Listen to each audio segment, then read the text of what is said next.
세찬 빗소리에 그는 눈을 뜬다. 어둡다. 창문이 열려 있다.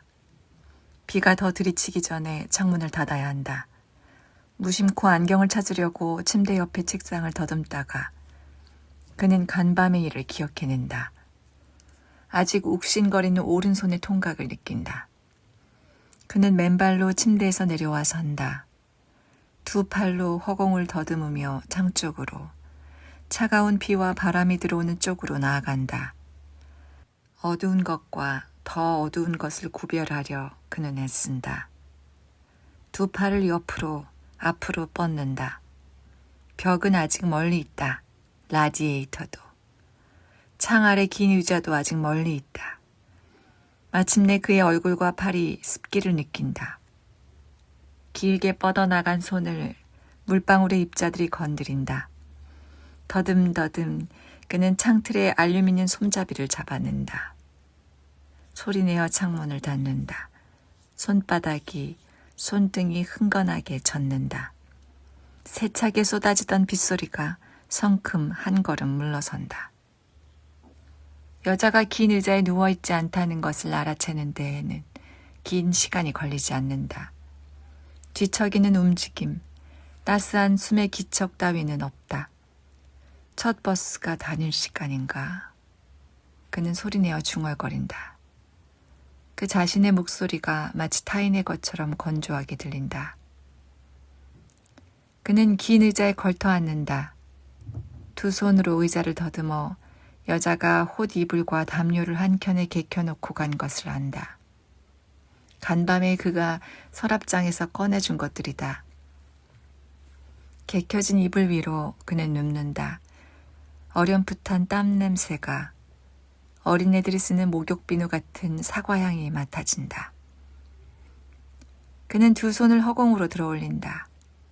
희끗한 것은 오른손의 붕대, 덜 희끗한 것은 왼손이다.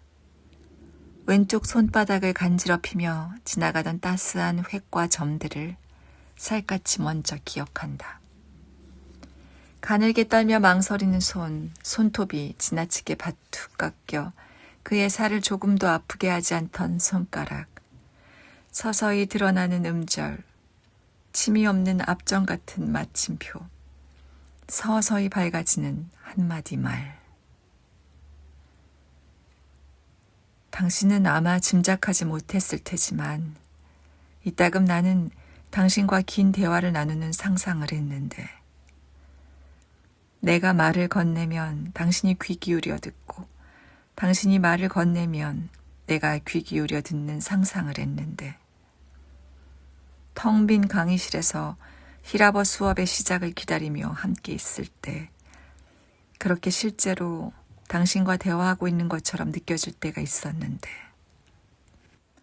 하지만 고개를 들어보면 당신은 절반, 아니 3분의 2쯤, 아니 그보다 더 부서져 버린 사람처럼 무엇인가로부터 가까스로 살아남은 벙어리 사물처럼 무슨 자네처럼 거기 있었는데 그런 당신이 무서워지기도 했는데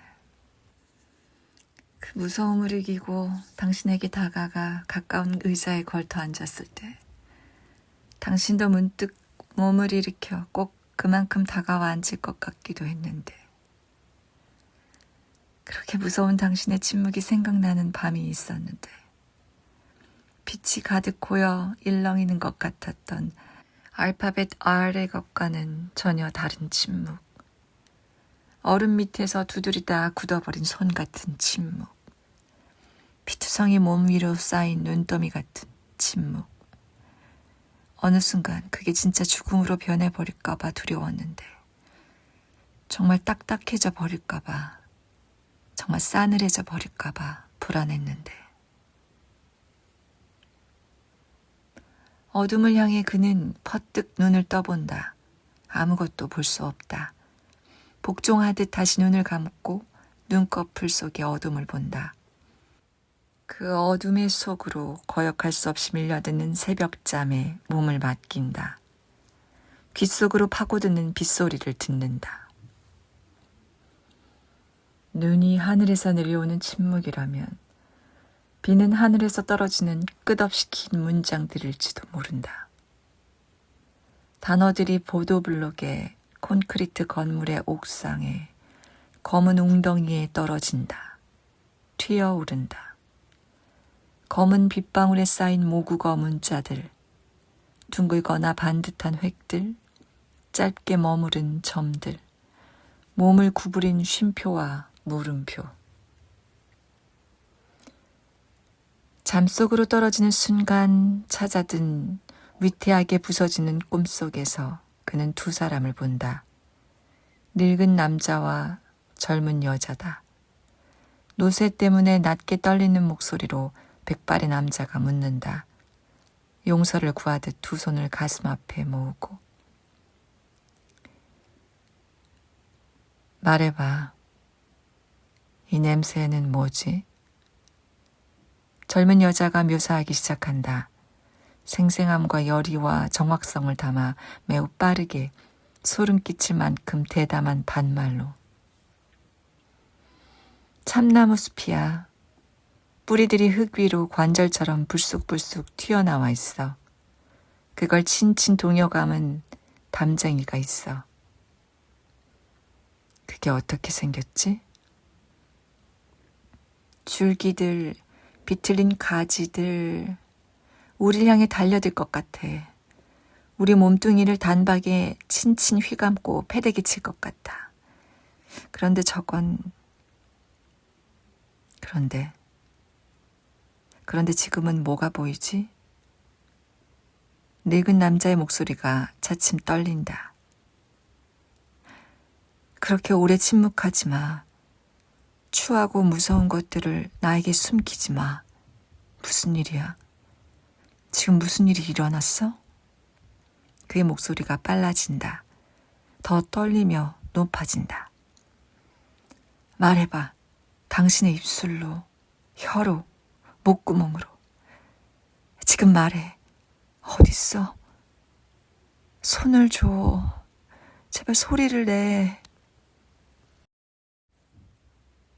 날카롭게 가슴을 도려내는 고통이 느껴진다. 그녀의 손이 잡히지 않는다.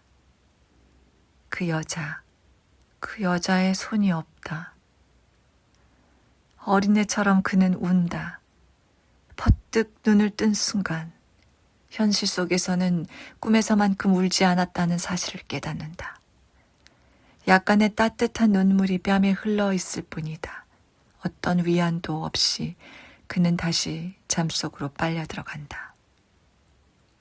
이번엔 꿈이 아니라 기억이다. 덮쳐오던 검은 새, 암흑에 잠겨있던 계단, 그 끝에 번져있던 손전등의 불빛, 다가오던 그 여자의 희끗한 얼굴.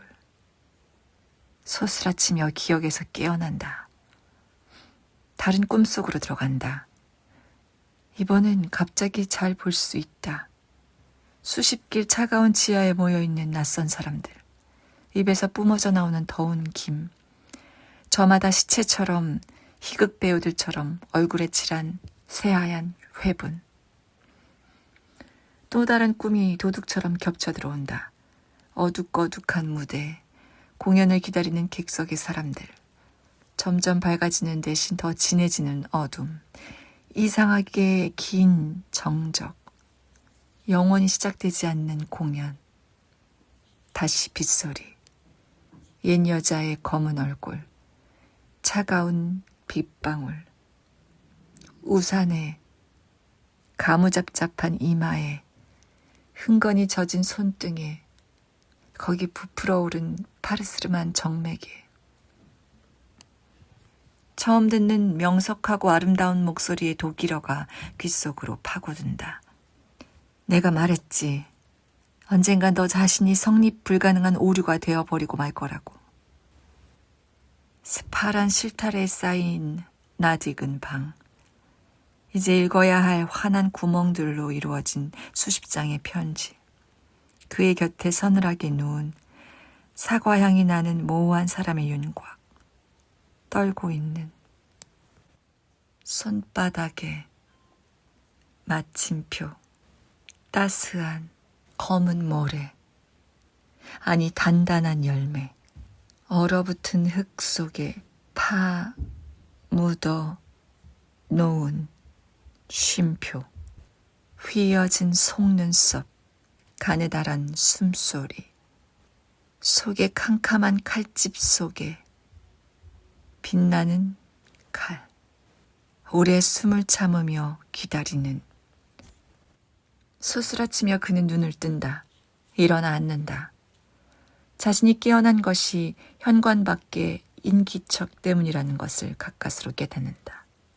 잠기지 않은 현관문이 천천히 열린다. 그쪽이 약간 밝아진다. 문이 닫히는 소리와 함께 다시 어두워진다. 누군가가 신을 벗는 기척이 들린다. 비가 세차게 내리고 있지만 아까보다는 창이 밝아져 사람의 어두운 윤곽을 짐작으로 더듬을 수 있다. 검은 형체가 다가오는 것을 보며 그는 두 눈을 찢든다. 붕대를 감지 않은 왼손으로 세차게 마른 세수를 한다. 가까워진 머리카락에서 번져오는 선명한 비누 냄새를 맡는다. 갑자기 추워진 듯 그의 몸이 떨린다. 검은 형체에서 흰 것이 뻗어나온다. 그의 왼손을 잡아 펼친다. 다른 흰 것이 천천히 뻗어나와 그의 손바닥에 쓴다. 안경점이 문을 열 시간이에요. 촉감을 따라 그는 문장을 읽는다. 혹시 처방전을 가지고 있어요? 그는 고개를 끄덕인다. 비가 와서 내가 혼자 다녀오는 게 좋겠어요. 그는 더 기다린다. 더 많은 말을 기다린다. 그녀의 얼굴에서 몸에서 배어나오는 차가운 습기를 느낀다. 처방전이 어디 있어요? 왼손을 그녀의 손에서 조심스럽게 빼내며 그는 몸을 일으킨다. 책상으로 다가가려는 것이었는데 문득 그럴 수밖에 없는 듯 어둑한 공기 속에 떠오른 그녀의 희끗한 얼굴을 향해 다가선다. 견딜 수 없이 떨리는 왼팔을 들어 처음으로 그녀의 어깨를 안는다. 투명한 테이프로 입이 틀어막힌 사람처럼 그녀의 입술이 굳어 있는 것을 그는 모른다. 간밤에 이 방에서도 첫 버스를 타고 집으로 돌아가서도 그녀가 잠들지 못한 것을 모른다. 뜨거운 물과 아이의 거품빈으로 오랫동안 샤워를 한 뒤 식탁 앞에 앉아 히라보 공책을 펼친 것을 모른다. 얼음 아래 수십 갈래의 길을 더듬듯 죽은 히라보 문자들을 적고 견딜 수 없이 생생한 모국어 문장들을 끈질기게 이어 적은 것을 모른다. 어둠을 향해 두 눈을 뜬 채 그는 아직 그녀의 어깨를 안고 있다. 틀려서는 안 되는 무게를 재는 것 같다고 느낀다. 틀려버리고 말 것 같다고 느낀다. 그것이 정말로 두렵다고 느낀다. 그녀가 이곳에 오기 직전에 어디 있었는지 그는 모른다. 색색의 우산들로 붐비는 방학식 날의 학교 앞에서 기다리다가 마침내 버즈 라이트 이어가 그려진 우산을, 그 아래 보이는 아이의 반바지를, 무릎에 박힌 파달만한 갈색 점을 알아본 것을 모른다. 오늘 왜 왔어? 내일이 만나는 날이잖아. 겁내는 듯 작게 말하는 아이의 얼굴을 뚫어지게 내려다본 것을 모른다. 그 얼굴에 흘러내린 빗방울을 손바닥으로 닦아준 것을 모른다.